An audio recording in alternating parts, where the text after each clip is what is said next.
बकरीद के दिन कुर्बानी जहां होगी वह सार्वजनिक स्थल नहीं होगा, जो निर्धारित स्थल और पहले से चली आ रही वहीं पर होगा। हम सुनिश्चित करें कि यह स्थान कोई सड़क, कोई चौराहा या कोई ऐसा सार्वजनिक पार्क या कोई ऐसा स्थल न हो जहां को लेकर के अनावश्यक विवाद हो। और कुर्बानी के बाद जो भी वहां पर सॉलिड वेस्ट पड़ा हो उन सबको निस्तारण करने की भी व्यवस्था की जानी चाहिए, चाहे वह आयोजक करें, चाहे वह नगर निकाय या पंचायती राज विभाग से जुड़े हुए लोग करें। इस व्यवस्था को पहले से सुनिश्चित होना चाहिए कि कुर्बानी के तत्काल बाद उसकी सफाई की व्यवस्था भी हो जाए, जिससे गंदगी न होने पाए। और वह जो सॉलिड वेस्ट आप डालेंगे वह एक ऐसी जगह रखना चाहिए जहां बस्ती से दूर हो, नहीं तो बहुत तेज बदबू करेगा। उसके बाद तमाम प्रकार की बीमारियां और अन्य संक्रामक बीमारियां वहां पर होने के खतरे होते हैं। इन चीज़ों को सुनिश्चित करेंगे। उसको पानी में बहाएंगे भी नहीं, ये भी सुनिश्चित करेंगे। मुहर्रम के अवसर पर भी मुहर्रम से जुड़े हुए जो अलग अलग ताजिया लेकर के जाते हैं उनके साथ पहले से संवाद होना चाहिए। कहीं भी कावड़ यात्रियों का और मुहर्रम के जुलूस आपस में टकराने की नौबत न आने पाए। कार्यक्रमों में पूरी सतर्कता बरतें। इस दौरान हमारा प्रयास होना चाहिए कि सभी सीनियर अधिकारी एक एक गतिविधि की मॉनिटरिंग करें, पेट्रोलिंग को बढ़ाएं। शरारती तत्व अपनी हरकतों से बाज नहीं आएंगे जब तक आप कठोरतापूर्वक उनके खिलाफ कार्रवाई नहीं करेंगे। और हमें कार्रवाई करने में किसी भी शरारती तत्व के खिलाफ एंटी सोशल और एंटी नेशनल एलिमेंट कोई भी हो, उसके खिलाफ कार्रवाई करने में कोई हिचक नहीं होनी चाहिए। किसी शरीफ व्यक्ति को अनावश्यक रूप से कोई भी व्यक्ति प्रताड़ित न करने पाए, इन चीजों को भी हमें ध्यान में रखना होगा। लेकिन जो लोग सुरक्षा के लिए खतरा बने हुए हैं उनके साथ किसी प्रकार का कोई रियायत बरतने की आवश्यकता भी नहीं है। और इसलिए सेक्टर प्रणाली तत्काल लागू करते हुए बकरीद के कार्यक्रम को सभी मुस्लिम धर्मगुरुओं के साथ संवाद बना करके बेहतरीन तरीके से, शानदार तरीके से स्वच्छता के मानकों का ध्यान रखते हुए जो पहले से ही व्यवस्था बनाई गई है कि किसी सार्वजनिक स्थल पर कोई भी ऐसे कार्यक्रम हम नहीं होने देंगे जो अनावश्यक ट्रैफिक को जाम करता हो। जो परंपरागत रूप से कार्यक्रम चलते रहे हैं उन सब उन्हें छोड़ करके, खासतौर पर जैसे कावड़ यात्रा निकलेगी या मुहर्रम के जुलूस निकलेंगे, अगर वे परंपरागत रूप हैं, हमारा प्रयास होना चाहिए कावड़ यात्रा हो या फिर मुहर्रम के जुलूस, अस्त्र शस्त्र कोई लेके नहीं जाएगा। पहले से हम सुनिश्चित करेंगे, हम संवाद बनाएं। त्रिशूल लेकर के भी कावड़ यात्रा में कोई जाता है तो पहले से उसको जानकारी देनी होगी, उस व्यवस्था के साथ बताइएगा। लेकिन कोई नंगी तलवार लेकर के जाएगा, इसकी अनुमति मत दीजिए। छुरा लेकर के जाएगा, इसकी अनुमति मत दीजिए। एयर गन लेके जाएगा, इसकी अनुमति मत दीजिए। अनावश्यक रूप से भावनाएं आहत न होने वाली कोई भी ऐसी हरकत प्रशासन के स्तर पर भी न हो। और कावड़ संघ हो या मुहर्रम के जुलूस हो, अस्त्र शस्त्र का प्रदर्शन न हो, यह भी हम सुनिश्चित करेंगे, जिससे स्थानीय स्तर पर किसी भी प्रकार की कोई कानून व्यवस्था के साथ खिलवाड़ करने की स्थिति ना आने पाए। हर एक जुलूस जो भी निकले उसकी निगरानी होनी चाहिए, ड्रोन के माध्यम से, सीसीटीवी कैमरे के माध्यम से, वीडियोग्राफी के माध्यम से हमें करने में कोई संकोच नहीं करना चाहिए। कावड़ यात्रा की जो निगरानी हेलीकॉप्टर के माध्यम से होती है वह पूर्व की भांति उसी प्रकार से इस वर्ष भी होगी।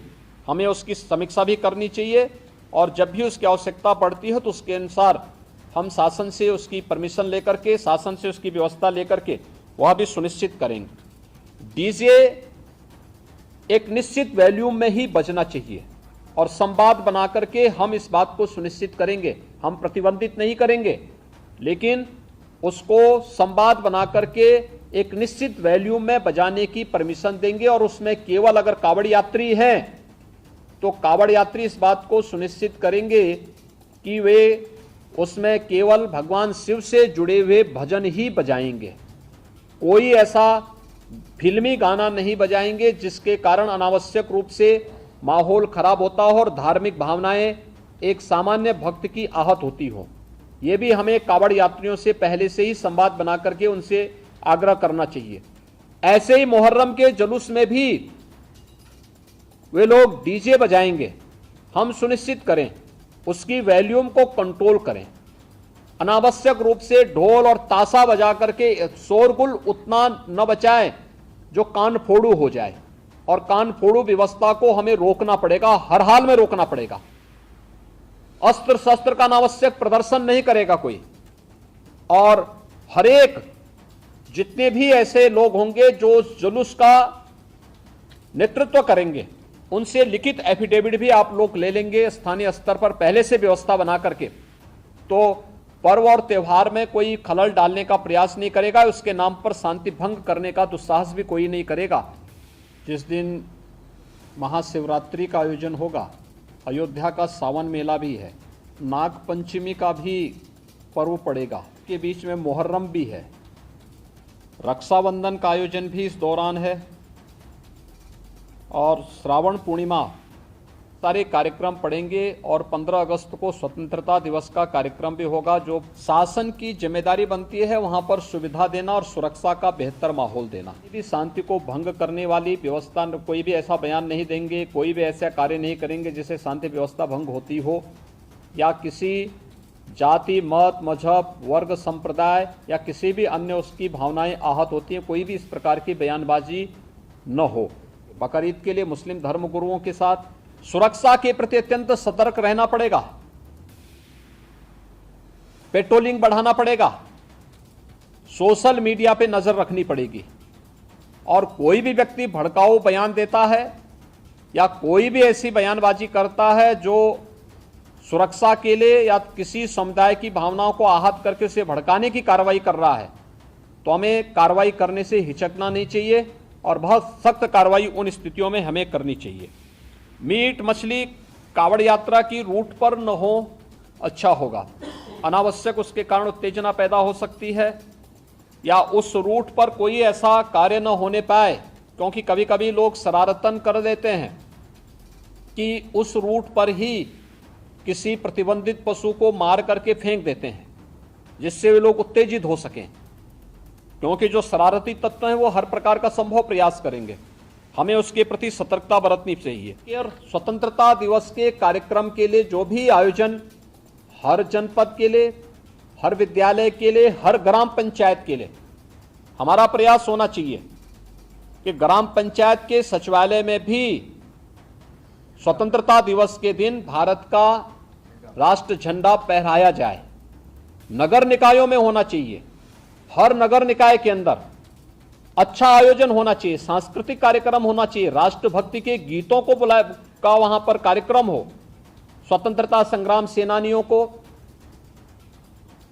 दूसरा, शहीद परिवारों के लोगों को, रिटायर्ड जो आर्मी से जुड़े हुए जितने भी रिटायर्ड पर्सन हैं, इन सबको बुला करके उनका सम्मान हो। शहीद परिवारों को, शहीद परिवार सेना से जुड़े हो सकते हैं, पैरामिलिट्री से जुड़े हो सकते हैं, पुलिस से जुड़े हो सकते हैं, आखिर उन्होंने भी तो सुरक्षा में योगदान दिया है।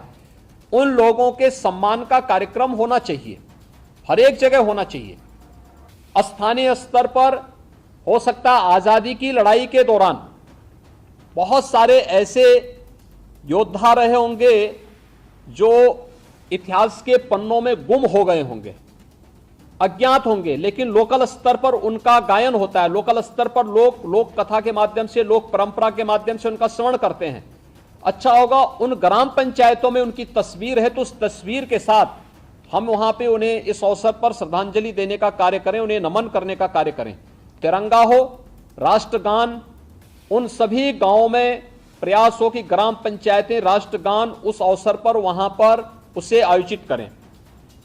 आज की ये वीडियो कॉन्फ्रेंसिंग इसीलिए महत्वपूर्ण थी, और मैं चाहूंगा कि शासन स्तर पर यहां पर सभी संबंधित विभाग इस बात को सुनिश्चित कर लेंगे कि जो व्यवस्था उनके जिम्मे है वे अपने अपने विभागों की भी समीक्षा कर लें, कोऑर्डिनेशन के माध्यम से प्रभावी ढंग से इसको लागू करने की तैयारी भी करेंगे, और कहीं भी कानून व्यवस्था की कोई समस्या न होने पाए, पर्व और त्योहारों को शांतिपूर्ण और सौहार्दपूर्ण तरीके से हम संपन्न कर सकें, यह हर स्तर पर हमारी पूरी तैयारी होनी चाहिए।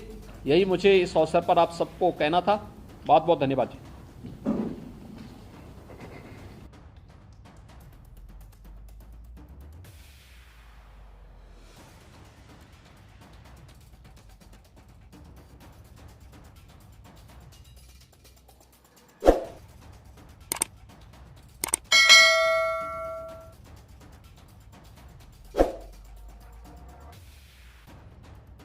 है।